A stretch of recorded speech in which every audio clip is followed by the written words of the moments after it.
জীবনের একটি কঠিন সময়ে পরিত্রাণের ঘটনা সংক্ষেপে উপস্থাপনা করা হলো।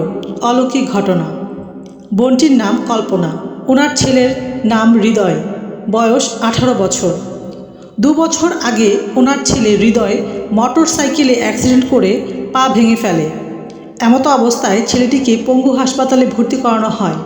ছেলেটির পায়ের হাড় ভেঙে যাওয়ার কারণে ডাক্তার অপারেশন করে পায়ে রড লাগিয়ে দেয়, কিন্তু রড লাগানোর পরেও বারবার পায়ে ইনফেকশন হতে থাকে।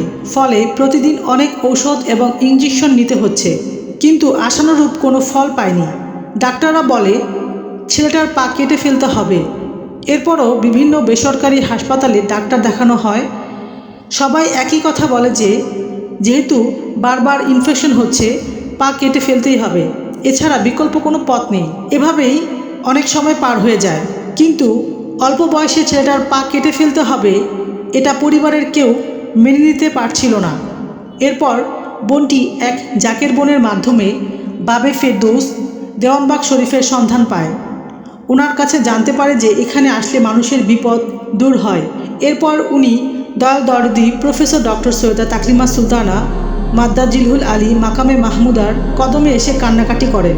আপাজান ওনাকে বলেছেন, আপনি বাসায় যান, আপনার ছেলের এক্সরে করে দেখেন পা ঠিক হয়ে গেছে। এরপর উনি বাসায় গিয়ে ছেলেকে ডাক্তারের কাছে নিয়ে যায় এবং এক্সরে করে দেখে সত্যিই তার ছেলের পা ঠিক হয়ে গেছে।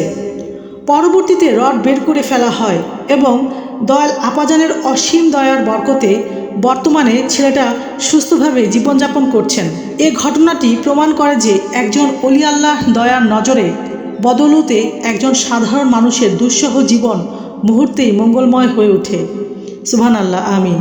বিশেষ ঘোষণা: 13 জুন শনিবার বাবে ফেরদৌস দেওয়ানবাগ দরবার শরীফে আশেকে রাসূল বোনদের অনুরোধে মাকামে মাহমুদা দিবস উপলক্ষে বিশেষ মিলাদ মাহফিল আয়োজন করা হয়েছে।